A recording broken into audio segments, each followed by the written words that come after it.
Pendidikan Agama Katolik SMP kelas 7. Bab 2.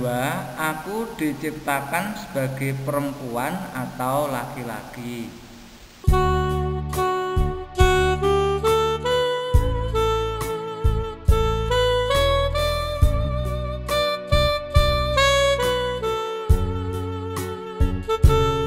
Untuk memulai pelajaran, mari kita berdoa lebih dahulu. Allah Bapa Maha Pencipta, kami bersyukur telah diciptakan sebagai putra-Mu, sebagai perempuan atau laki-laki. Bimbinglah kami agar dalam masa remaja ini kami dapat melatih dan mengembangkan diri menjadi perempuan atau laki-laki sejati, menjadi manusia yang sempurna, sebagaimana Engkau sempurna adanya, sebagaimana telah ditunjukkan oleh Putra-Mu Yesus Kristus dan Bunda Maria, Bunda kami. Amin. Sebelum lebih lanjut, jangan lupa tekan like, subscribe, tekan lonceng, dan share. Pembahasan materi. Bab 2. Aku diciptakan sebagai perempuan atau laki-laki. Aku bangga sebagai perempuan atau laki-laki. Perempuan dan laki-laki sederajat. Mengembangkan diri sebagai perempuan dan laki-laki.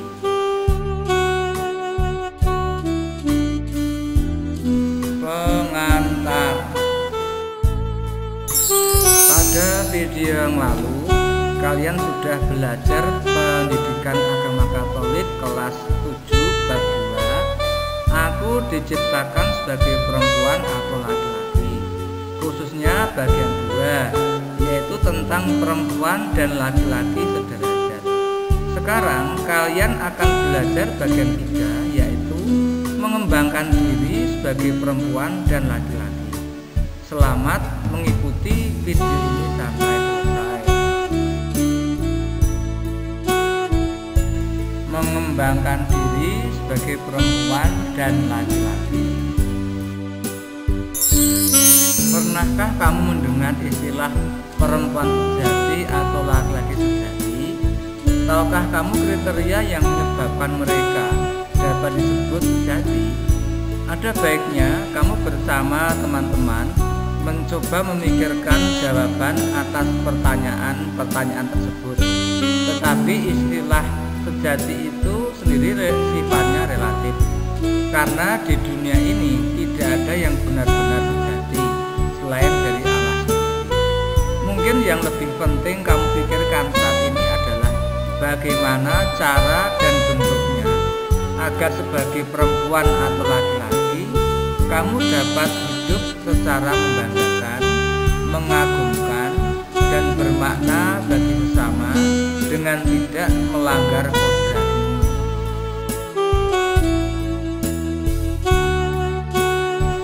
Berkembang sesuai dengan kodrat sebagai perempuan atau laki-laki. Panggilan setiap manusia adalah agar ia dapat berkembang sesuai kodratnya. Maka sebagai perempuan, ia harus berkembang menjadi perempuan sejati. Sebagai laki-laki, ia harus berkembang menjadi laki-laki sejati. Coba kamu amati temanmu, baik laki-laki atau perempuan. Berdasarkan hasil pengamatanmu, tuliskan kriteria perempuan sejati dan laki-laki sejati pada kolom berikut.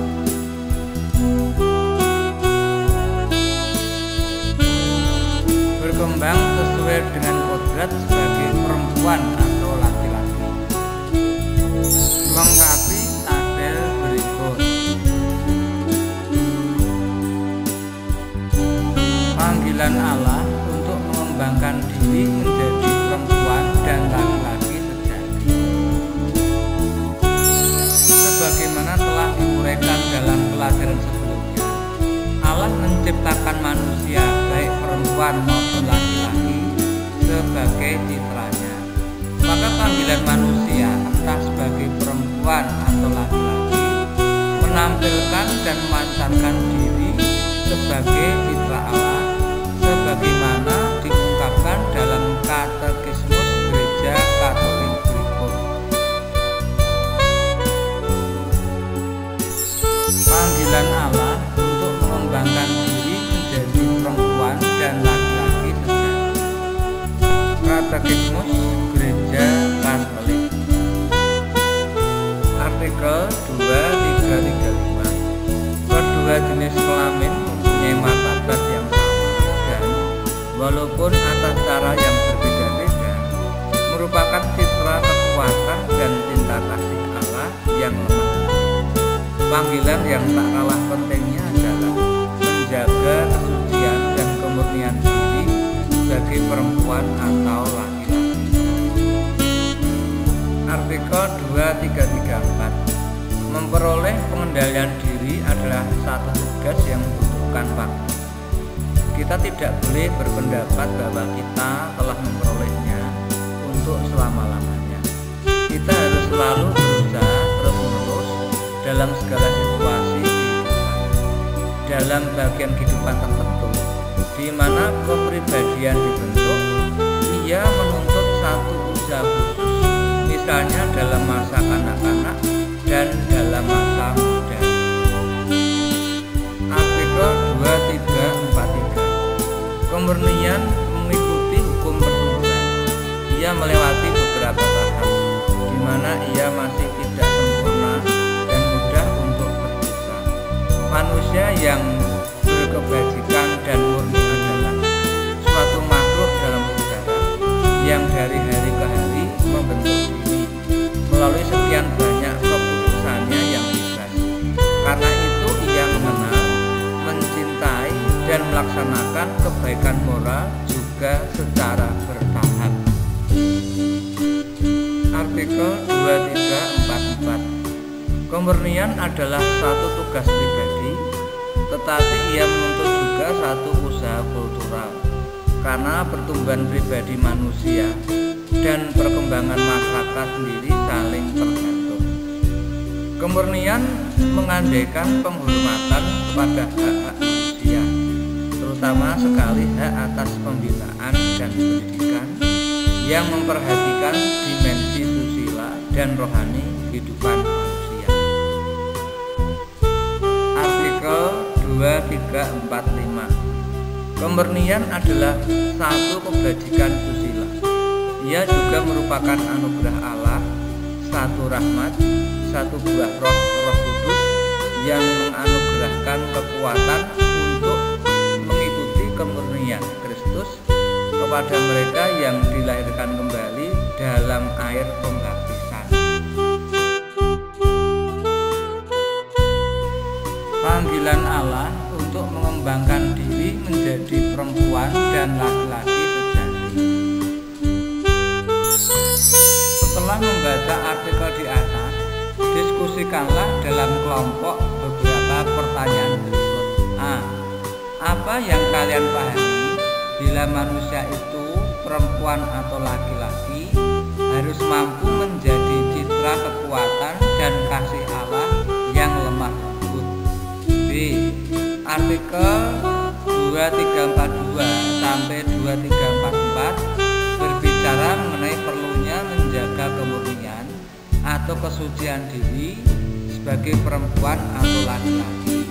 Apa yang dapat dilakukan untuk menjaga kesucian dan kemurnian tersebut? Untuk dipahami, Allah menciptakan manusia baik perempuan maupun laki-laki sebagai citranya.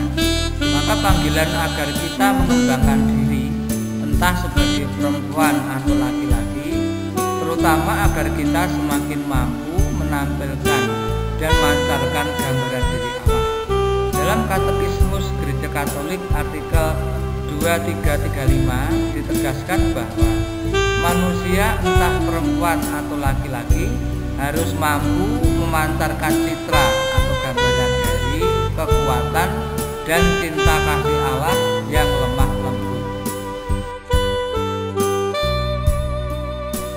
Untuk dipahami,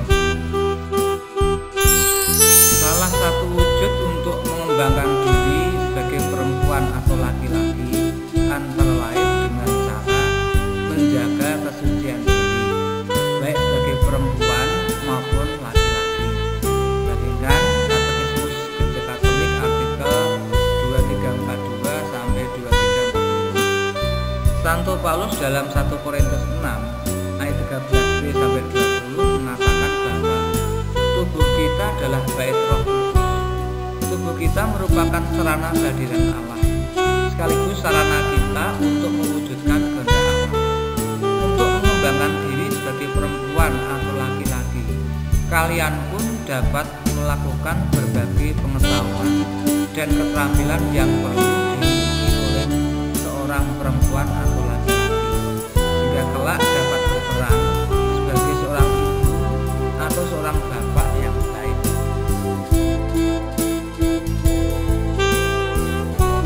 Refleksi. Proses menjadi perempuan dan laki-laki sejati tidak dapat sekaligus jadi. Kalian perlu melatih diri, seperti yang tergambar dalam cerita berikut. Semula menjengkelkan, kemudian berguna. Nama saya Anton, saya anak kedua dari 5 bersaudara.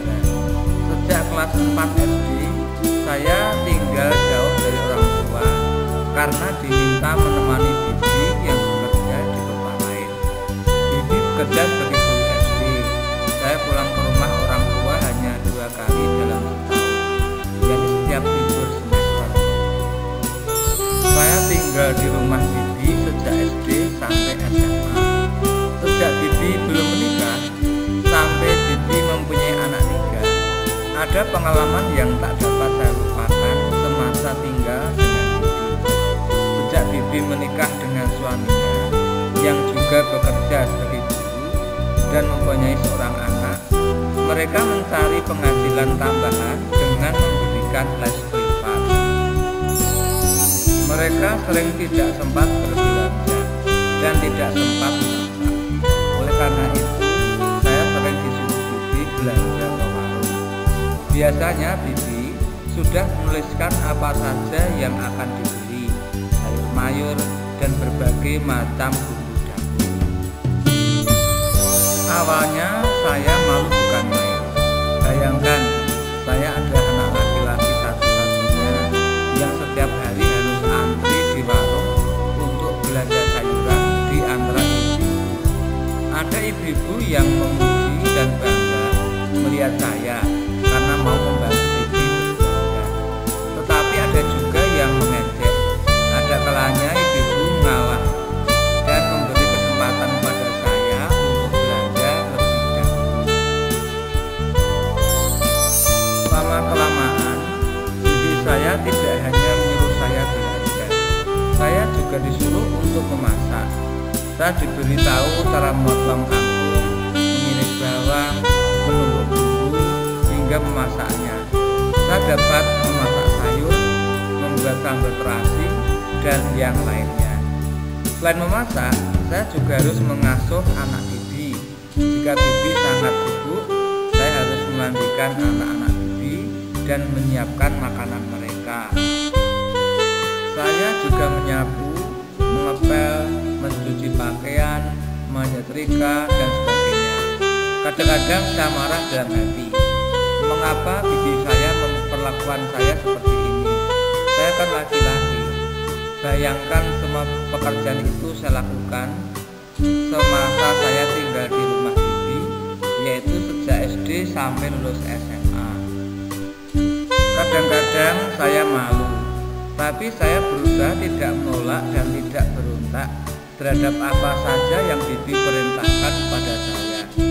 Saya sadar bahwa kalau saya tidak ikut bibi, saya mungkin tidak dapat bersekolah. Bibi yang membiayai sekolah saya sejak saya tinggal dengan bibi. Di kemudian hari, saat saya kuliah, saya baru sadar bahwa ternyata apa yang bibi latih selama ini sangat berguna. Di tempat kos saya dapat memasak. Saya menjadi pribadi yang mandiri. Lebih-lebih setelah saya menikah dan mempunyai anak, saya dapat mengurus anak-anak saya dengan baik. Saya senang dan bangga dengan didikan yang dilakukan bibi saya.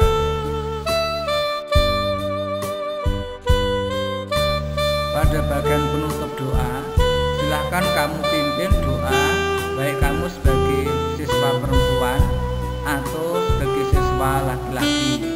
Panduan doa bisa kamu lihat dalam tayangan ini.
Demikian dahulu pembahasan materi kali ini.